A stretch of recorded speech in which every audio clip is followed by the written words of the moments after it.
How to see who liked you on Facebook dating.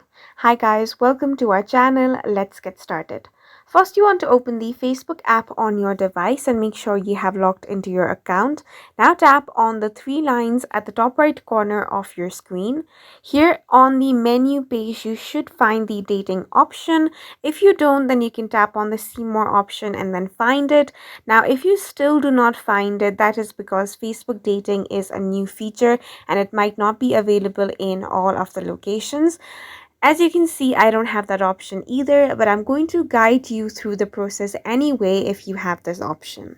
So the Facebook dating option is going to look something like this. So tap on that option. Then you want to tap on the liked you option at the top of your screen. Once you tap on that option, you're going to find the list of people who have liked you on Facebook dating.